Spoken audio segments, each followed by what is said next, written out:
Bonjour, bienvenue sur le podcast des initiés. Aujourd'hui, on accueille Audrey avec nous. Bonjour Audrey. Bonjour. Tu vas bien? Super, un peu chaud, mais ça va. Pour commencer ce podcast, je vais te laisser te présenter. Alors moi, c'est Audrey Coupé de Kermadec. Je suis artiste autodidacte.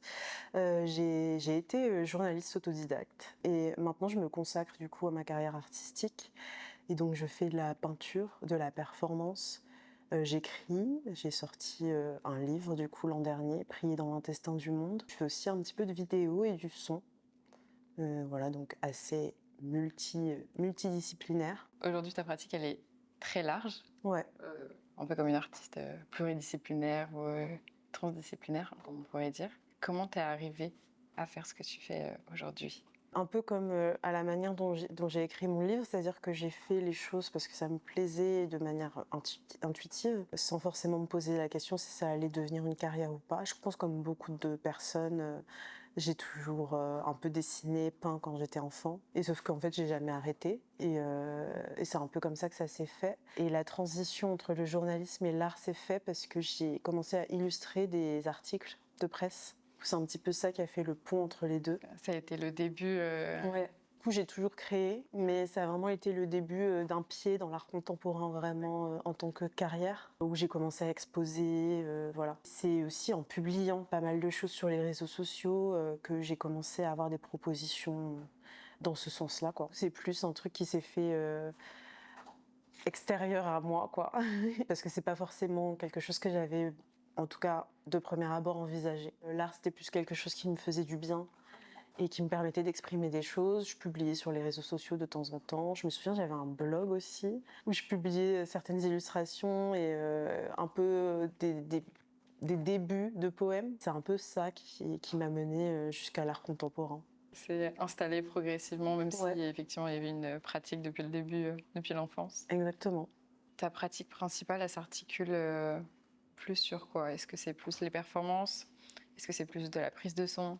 Est-ce que c'est vraiment autour de ces écritures, des poèmes que tu fais? C'est un peu difficile parce que j'ai l'impression que tout se nourrit et que l'un n'existe pas forcément sans l'autre, dans le sens où des poèmes vont m'inspirer des tableaux vont m'inspirer des poèmes, qui vont ensuite inspirer des performances. Ensuite, pendant les performances, je vais lire certains de ces poèmes. À la fois, chacun nourrit l'autre et il y a des croisements aussi entre toutes ces pratiques-là. Ça va vraiment de pair. Enfin, en plus, souvent, mes peintures vont avec un texte. Puis là, dans mon livre aussi, les textes sont accompagnés de peintures. Donc en fait, c'est jamais un matériau ou une manière de faire les choses. J'aime bien exprimer certaines émotions, certains questionnements, certains sujets de toutes les manières dont je sais le faire, dont j'ai envie de le faire, parce que parfois je sais pas le faire et j'essaye quand même. Ça passe par le son, la performance, l'écriture, la peinture, la vidéo. Ils lisent vraiment tous Ouais, intimement. Si tu fais des prises de son, tu peux lire après des poèmes et faire des performances avec. c'est exactement ça. Donc les sons que j'enregistre dans les mangroves, dans les marais, en sont ensuite réactivés en fait pendant ces performances-là. Je vais lire les textes, même dans mes installations peinture, il va y avoir des éléments qui se retrouvent de textes. Et dans les peintures aussi, parfois j'aime bien inclure des mots, des textes, des phrases que j'écris carrément dans la peinture en fond ou au premier plan. Donc ouais, tout est vraiment intimement lié. Est-ce que du coup, il y a des références ou des poètes, poétesses que tu as qui aussi t'inspirent au quotidien? Alors moi, quand on me pose des questions sur mes inspirations, j'ai pas forcément de grandes figures classiques qui me viennent en tête, mais c'est plutôt les personnes qui m'entourent. J'ai pas mal de gens autour de moi qui écrivent aussi de la poésie ou autre. Par exemple, mon amie Sarah Mishkin, qui a écrit plusieurs livres, dont un que j'adore, qui s'appelle de midi à minuit, qui est une longue lettre d'une mère à sa fille. Il y a aussi mon ami Douce Dibondo qui écrit de la poésie. Donc ça, c'est des personnes qui m'inspirent énormément et avec lesquelles je performe aussi.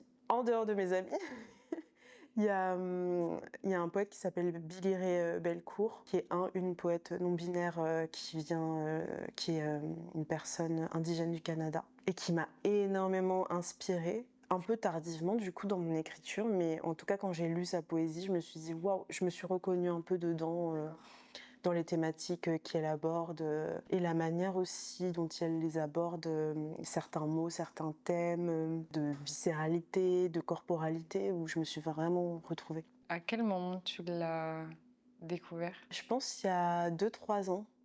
Et je l'ai même intégré du coup dans Dans mon le... livre. C'est les deux citations du début de mon livre. Je te recommande de le lire si tu n'as pas encore découvert. Elle a écrit pas mal de recueils, de romans. Et ce que j'aime bien, c'est qu'il y a une certaine hybridité aussi dans sa manière d'écrire. C'est-à-dire qu'elle a écrit des essais, mais ça va être des essais poétiques. En fait, c'est vraiment une poésie qui va être informée par des faits, par une argumentation plutôt journalistique, universitaire. Mais du coup, je trouve ça hyper intéressant comme mix. C'est pas commun. Un peu documentarisé, je sais pas si c'est le bon terme. Ouais, enfin, c'est assez difficile à décrire. Je pense qu'il faut le lire pour comprendre. Mais du coup, ouais, c'est vraiment un essai, mais écrit de manière tellement intime et tellement poétique que c'est hyper hybride. D'accord, ok. Et j'aime bien cette manière du coup d'enlever les frontières un peu de l'écriture, parce que ça peut être quelque chose de très élitiste, alors que ça ne l'est pas. Enfin, l'écriture devrait appartenir à tout le monde. Et justement, s'il y a bien un endroit où on peut se sentir libre, c'est aussi dans la poésie, dans l'écriture, surtout dans la poésie, je trouve. J'ai l'impression qu'il y a un espèce de décloisonnement dans les personnes que j'ai citées, de plein de formes et de plein de normes, et c'est ça que j'aime bien. Ton travail, il me semble que tu le qualifies comme déco-poétique. Ouais. Est-ce que tu peux nous expliquer un peu ce mot? Ou comment toi tu l'interprètes par Ouais. rapport à ton travail? C'est souvent quand on me demande justement de décrire mon travail que j'ai commencé à me poser la question. J'ai trouvé ce mot du coup éco-poétique et je me suis dit que ça correspondait le mieux, au plus près en tout cas de ce qui collait à mon travail. Et donc pour moi l'éco-poétique c'est cette attention qui est portée au vivant, à ce qui nous entoure, de ce qu'on appelle la nature, mais du coup dont on fait aussi partie, dans le sens où en tant qu'humain on fait aussi partie de la nature et on a tendance dans ces sociétés surtout occidentales à se placer au-dessus de la nature, comme si on la dominait, comme si c'était une ressource, un outil, une ressource qu'on peut piller, qu'on peut prendre. Du coup pour moi l'éco-poétique c'est aussi porter une attention à tout ce qui nous entoure en fait, au vivant, mais aussi pour moi du coup à l'invisible, et à d'autres choses qui sont pas forcément très rationnelles, très concrètes aussi. C'est le fait que tout ça se retrouve du coup dans des formes artistiques, poétiques, qui passent par l'écriture, mais pas que. Pour moi, la poétique, c'est vraiment pas forcément la poésie en tant que telle, mais vraiment une manière de voir le monde D'accord. et d'exprimer en fait des choses artistiquement. Si tu dis que ça passe pas par forcément la forme poétique, mais du coup c'est plus large. Ouais, pour moi, c'est vraiment une attention particulière à ces choses-là qui se traduit de manière sensible. Ça passe par n'importe quel médium, ou en tout cas quel... Ouais, c'est plus vaste. et je pense qu'il y a aussi quelque chose de ramener aussi les choses au corps, à la corporalité et de ressentir aussi les choses dans le sens où porter de l'attention, par exemple, au vivant, c'est aussi écouter et qui dit écouter dit aussi s'écouter soi, écouter ce qui nous entoure. Et pour ça, il faut avoir un rapport avec son corps et avec soi qui soit assez ancré. Le fait de décrire les fluides, de décrire certains éléments du corps. Je travaille aussi autour du repos et tout ça, ça permet de porter une attention et en fait, de juste ralentir pour pouvoir avoir cette attention-là. C'est pas en fait dans nos rythmes hyper contemporains occidentaux qu'on arrive à avoir cette attention-là. Et donc c'est ce retour au corps, aux émotions et vraiment les ressentir viscéralement et ressentir ce qui nous entoure qui permet aussi d'avoir cette sensibilité-là. Est-ce que tu peux nous parler du coup de ta résidence à Green Common? Depuis rentrée de l'an dernier, j'étais rentrée en résidence pour 4 mois, une résidence qui s'appelle Green Common, qui est portée par 4 lieux différents, mais qui se regroupent sous le nom de Pau Common. C'est une résidence qui fait le pont entre écologie et art. Moi, j'ai proposé ce projet-là autour des mangroves, marais, tourbières, donc toutes les eaux dormantes et stagnantes entre la Seine-Saint-Denis et la Guadeloupe.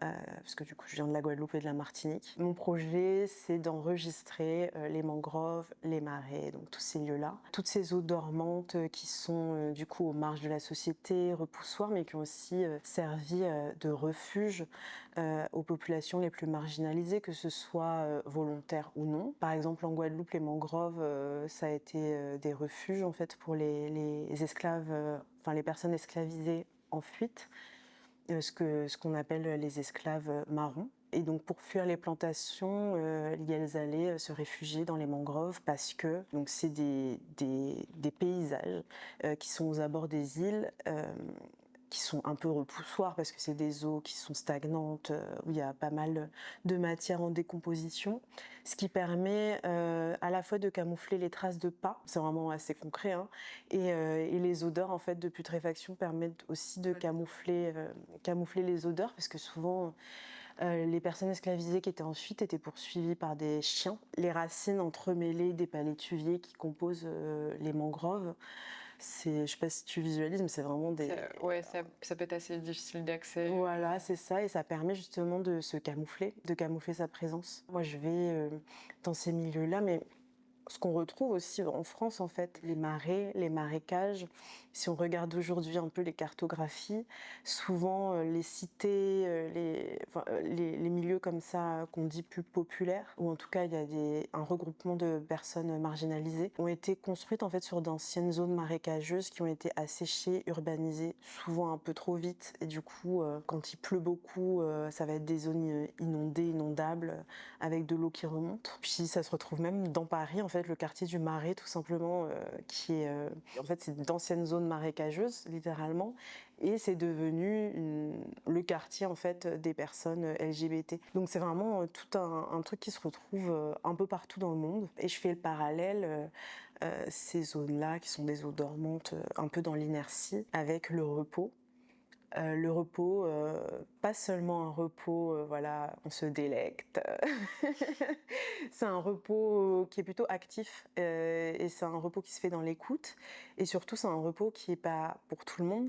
Pour moi, c'est ce que j'active dans mes performances et dans ces sons-là. Un ralentissement, mais pour les personnes à qui on refuse en fait ce ralentissement. Soit voilà, encore une fois, les personnes marginalisées. Et je pars aussi de ce que je connais, donc les personnes noires, les personnes issues de certains milieux, qui sont beaucoup représentées dans la lutte, dans la résilience, même si je déteste ce mot. C'est un peu créer des parenthèses collectives, c'est hyper important pour moi, où on peut ralentir et on peut se rendre presque inutile en fait au système.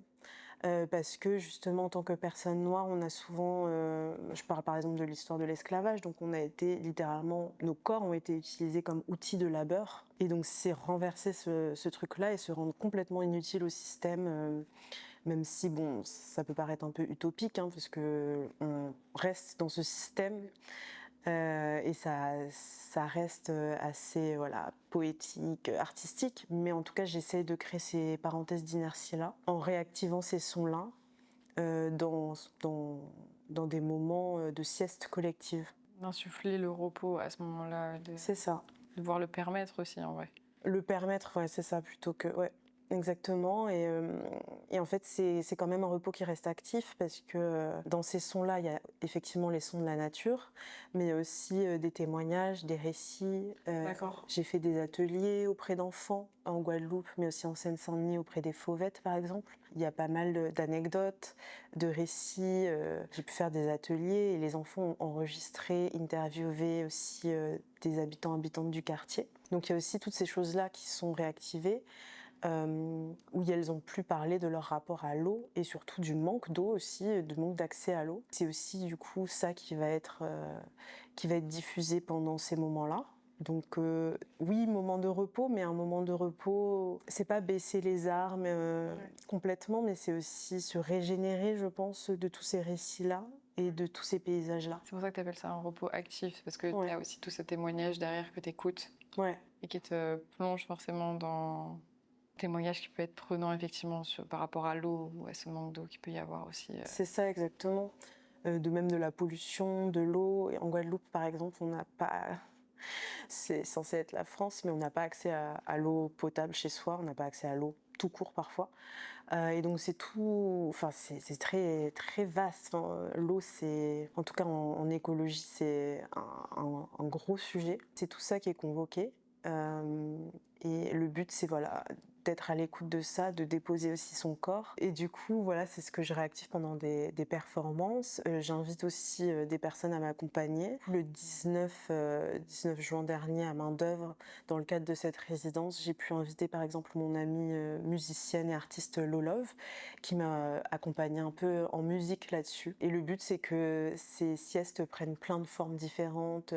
Peut-être aussi, je laisse un peu la main aussi à d'autres. Inviter Ouais. d'autres personnes du Ouais. coup à venir intervenir sur C'est ces ça, performances. exactement. Puis continuer aussi les enregistrements. Pendant la performance? Non, pardon, vraiment Ah oui, d'accord. enfin, hors de cette résidence, parce que j'ai eu aussi une bourse pour cette résidence. Enfin, j'ai eu plusieurs aides. J'aimerais bien retourner en Guadeloupe, aller aussi en Martinique, aller dans d'autres territoires, interviewer d'autres gens, faire d'autres ateliers. Voilà. Pour avoir vraiment aussi plus de matière pour pouvoir. Ouais, c'est ça. Créer une sorte de cartographie un peu sensible, sonore, de ces milieux-là et de ces histoires et de ces questions-là. Ouais, avoir des témoignages aussi Ouais. qui influent par rapport à l'écosystème dans lequel. Mm. Tu nous as parlé de ton livre, mais je te propose qu'on en parle amplement dans la partie de l'atelier. Je vais t'inviter à sortir du setup et on va se diriger vers l'atelier. Ok. Ça marche, merci beaucoup.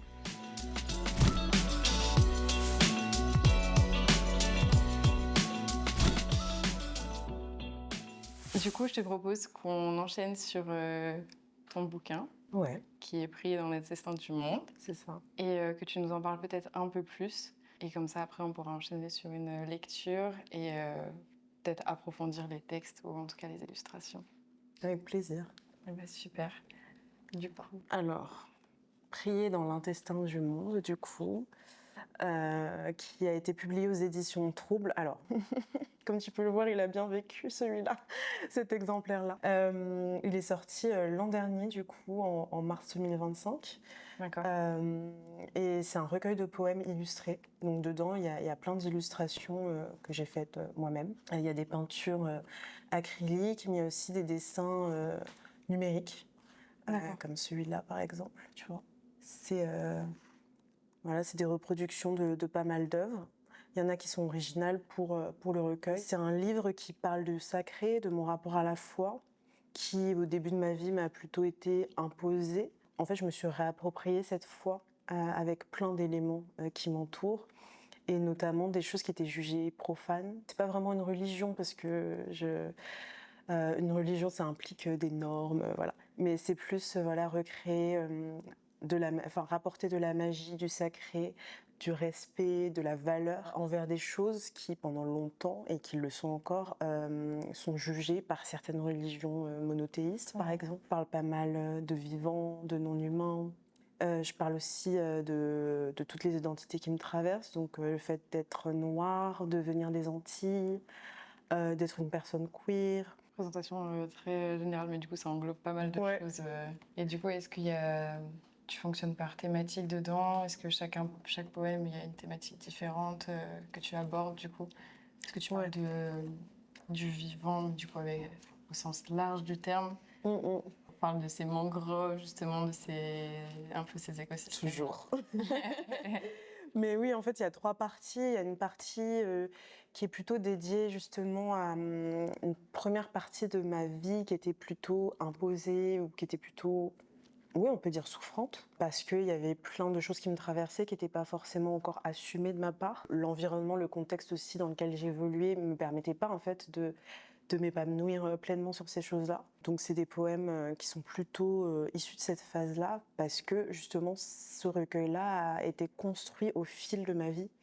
En fait, c'est des poèmes que j'ai écrits pas spécifiquement pour ce recueil. Des poèmes, j'écris souvent dans mes notes de téléphone, dans des carnets, sur ordinateur. Et du coup, c'est un peu un puzzle de tous ces poèmes-là, mais qui m'accompagnent depuis très longtemps. Du coup. D'accord, donc c'est quelque chose que tu écris déjà depuis un moment. C'est ça, exactement. Est-ce que le livre, ça a été un moyen de pouvoir tous les regrouper?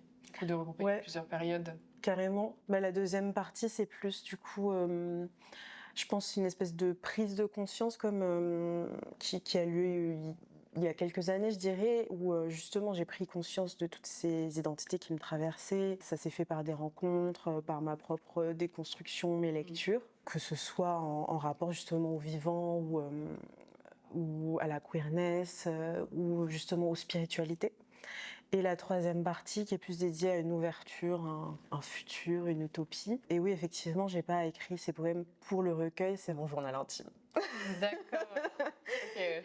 Donc c'est hyper intimiste et je l'ai vraiment pas écrit dans le but de publier. C'est juste un Oui, jour, je me suis dit tiens, c'est vrai qu'il y a un fil conducteur qui est le sacré, mon rapport à ça, mon rapport à la foi, à la nature, etc. Du coup, comme j'écrivais déjà, mais de manière plus journalistique, là, je commençais de plus en plus à vraiment prendre en main en fait ma poésie et je me suis dit bah tiens, je vais tout réunir et proposer ça, envoyer un manuscrit aux D'accord. éditions.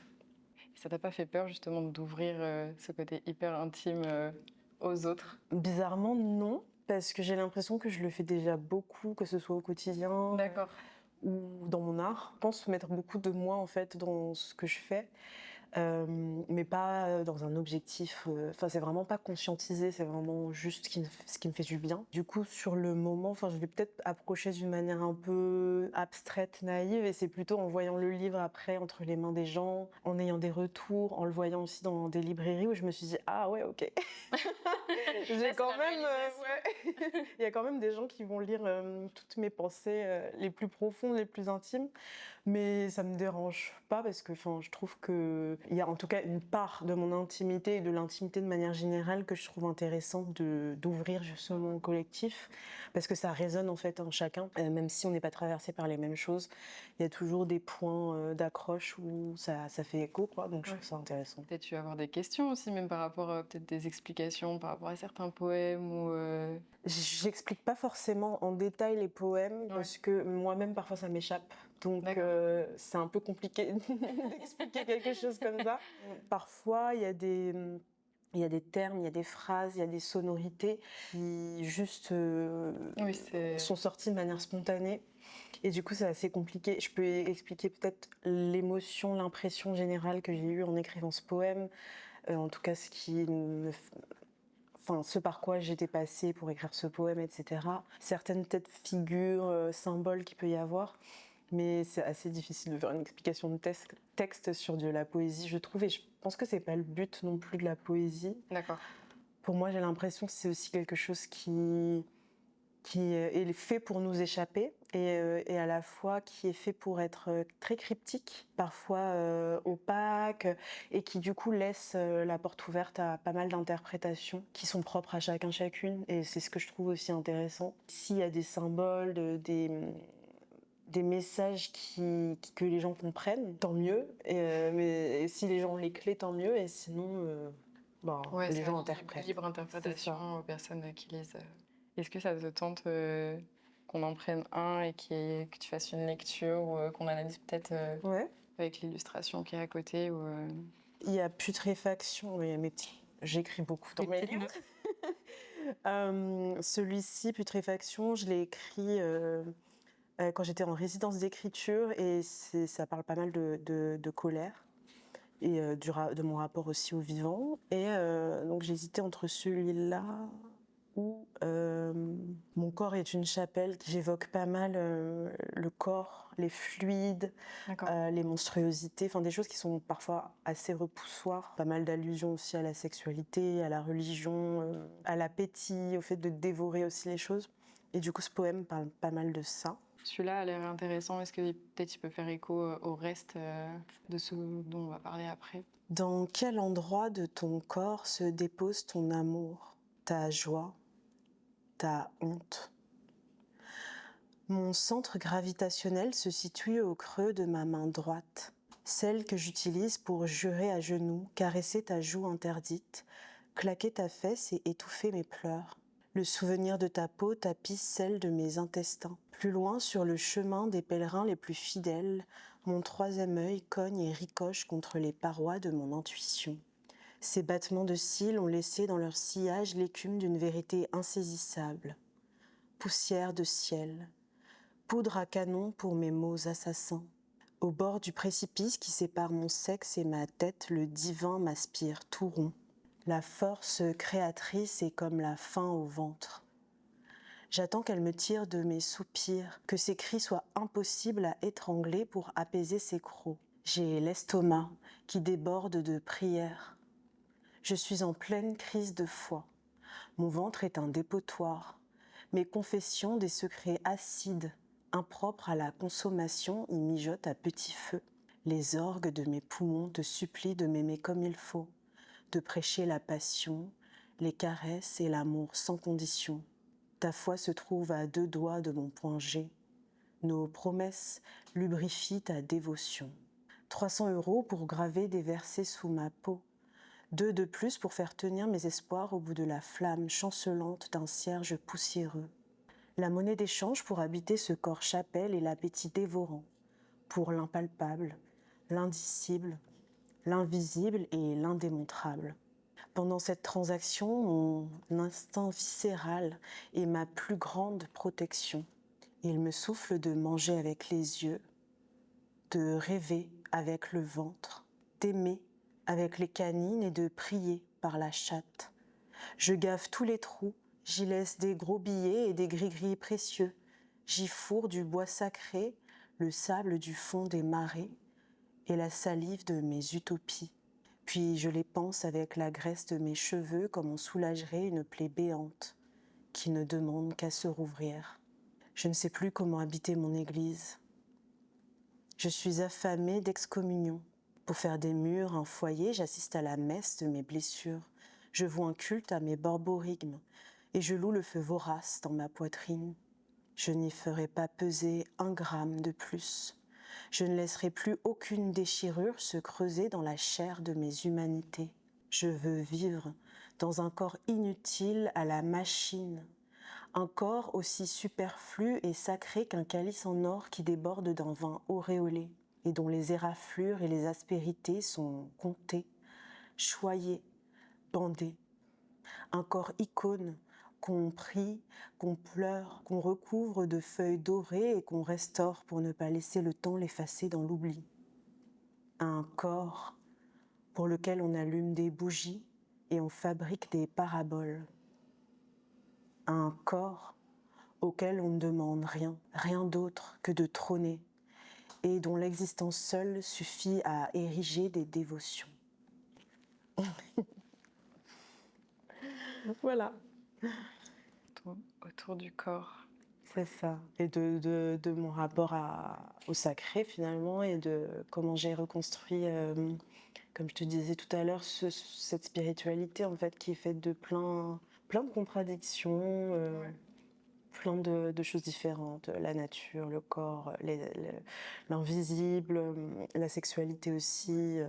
Mais c'est assez fort, même la manière dont tu le lis, genre hyper posément. Genre, j'essaye de comprendre en même temps que tu lis, mais je pense que si tu annotes encore ton carnet après l'avoir écrit et Ouais. relu, je suppose, peut-être tu en ressors encore des choses Moi, carrément. Bah, c'est en surtout analysant.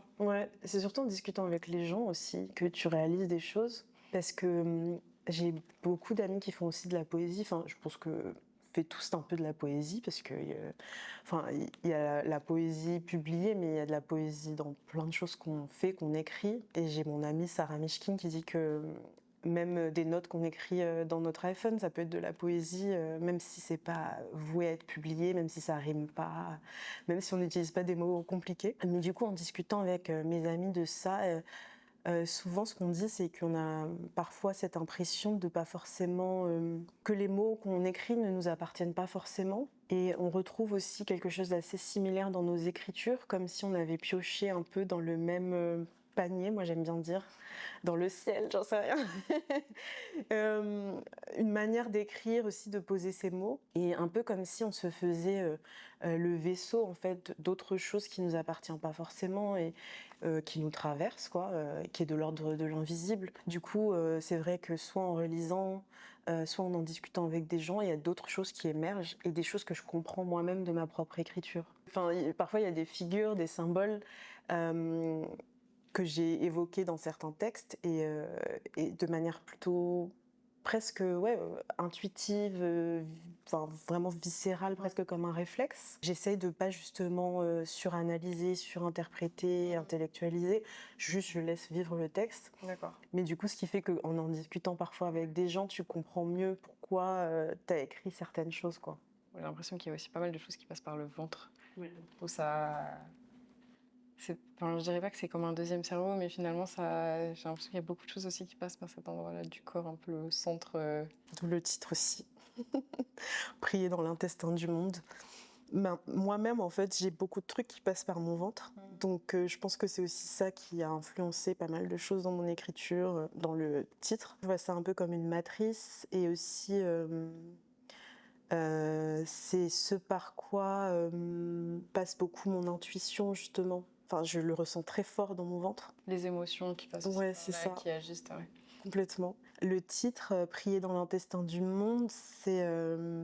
on a longtemps hésité avec mes éditrices. Au début, ça devait s'appeler Sacré en inclusif, D'accord. donc point .is. On a trouvé que c'était un peu simple et que ça retranscrivait pas forcément tout ce qui pouvait exister dans le recueil. Et du coup, j'ai eu cette idée de prier dans l'intestin du monde. Et fun fact, souvent, bon, ça peut être un peu bizarre, mais quand j'hésite entre plusieurs choix et que vraiment j'arrive pas à me décider, je fais des petits papiers avec des différents choix. Je les lance et le papier que mon chat attrape, Ok. c'est ça quoi. Et en fait, je l'ai fait 3 fois et il a attrapé Prier dans l'intestin du monde. Donc je vois ça comme vraiment le Ah oui, dessin, oui. un truc un peu divin. Mais Prier dans l'intestin du monde, en gros, ça veut dire, c'est vraiment ce truc aussi viscéral, mais aussi ce truc de faire appel aux marges, aux marginalités. Parce que pour moi, l'intestin du monde, c'est aussi ça. Donc je fais le lien avec les espaces marginaux que sont les mangroves, les marais, les marécages, qui sont ces eaux stagnantes. Donc ce truc un peu viscéral, à la fois de survie, mais aussi de vie, de stratégie en fait collective de vie et de survie. Ben, ça appartient aux marges, aux marginalités et aux personnes les plus minorisées. Ce titre-là évoque tout ça. C'est vraiment prier, donc espérer, en fait, avoir de l'espoir, imaginer d'autres mondes, imaginer d'autres systèmes, peut-être dans un truc très utopique, mais pas de manière naïve, de manière très lucide. À partir de ces endroits-là, voilà, essayer de faire émerger ce genre de choses, quoi. C'est un peu un étalage de tout ce de tout ce qui constitue un peu mon rapport au sacré, mais du coup dans une forme de, en tout cas, j'espère, déhiérarchiser la plupart des choses, quoi. Que ce soit la nature, voilà. Justement la spiritualité. Bah, je pense qu'on peut conclure cet atelier Ouais. et passer à la suite du podcast si ça te va. Ça me va.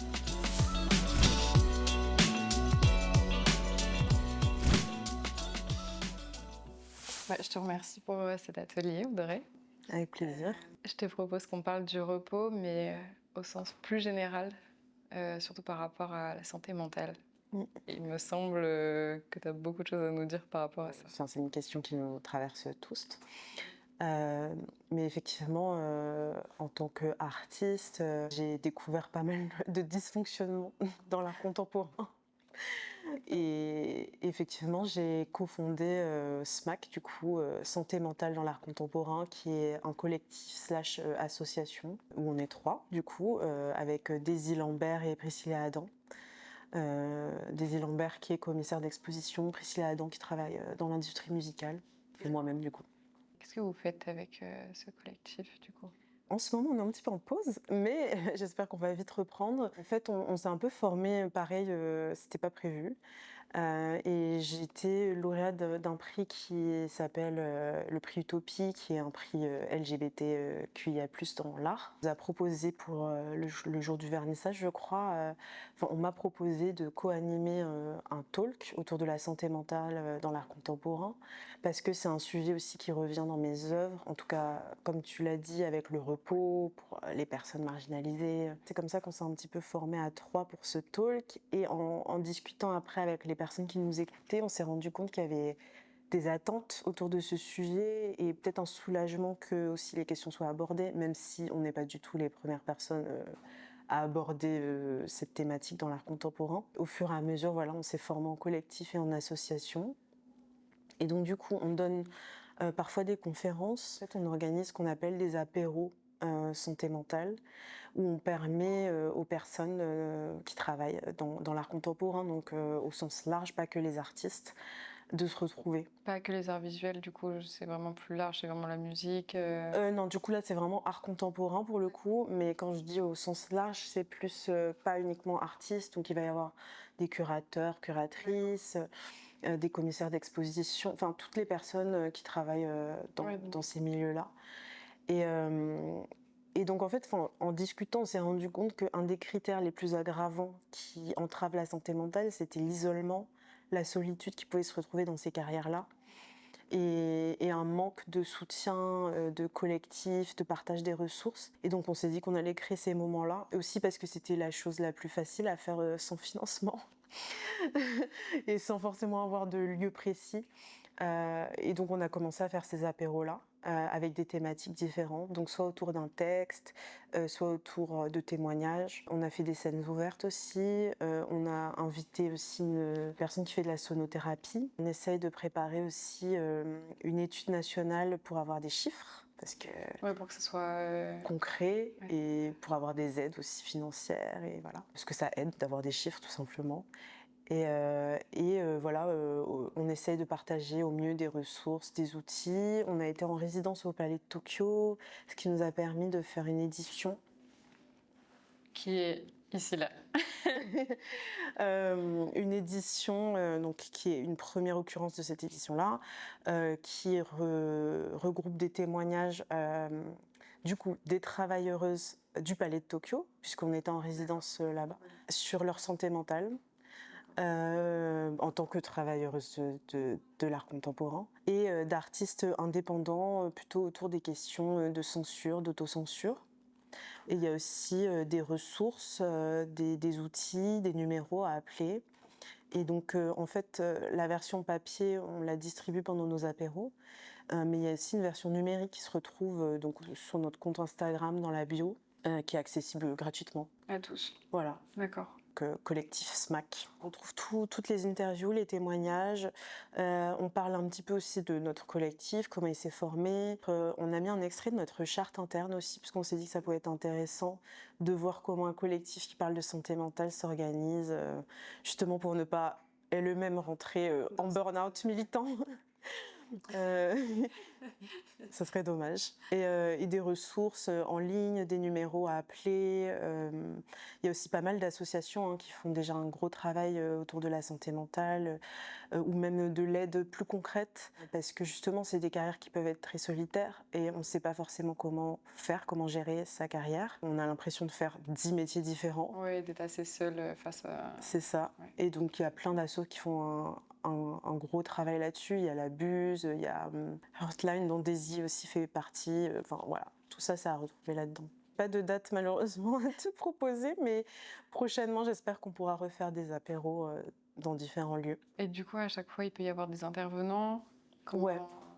C'est soit on va travailler autour de textes, ou d'outils qu'on a trouvés aussi en ligne, qui ont été donnés gratuitement par d'autres associations, un peu sous forme d'ateliers collectifs. Il peut aussi y avoir des ateliers un peu plus d'écriture, des scènes ouvertes. Et puis voilà, on espère avoir plus d'intervenants, intervenantes, que ce soit un peu du milieu de la santé mentale ou d'autres formes alternatives de soins. Comme tu disais tout à l'heure avec la sonothérapie, ouais, c'est ça. Et le but, c'est pas d'être un espèce de pansement sur un système qui est défaillant et de se dire un peu, on soigne, ouais, on voilà, est là en cas de... un peu self-care individualiste, capitaliste. C'est pas du tout le but, au contraire, on est un peu contre ça, mais c'est plus justement de partager des ressources et de permettre de se retrouver. C'est un peu un prétexte pour se retrouver, ouais, pour aussi parler de ces rompre questions. l'isolement, de se retrouver à plusieurs. Exactement. Et pas de pallier justement aux choses qui sont défaillantes. Enfin, ça, on le fait à travers l'apéro, mais le but, c'est pour ça aussi qu'on travaille aussi avec des chiffres, on essaie de faire des études, on essaie de récupérer des financements, pour justement essayer de changer les choses qui fonctionnent pas. En tant qu'artiste, du coup, comment tu donnes des conseils pour justement éviter de faire un burn-out ou faire attention à sa santé mentale?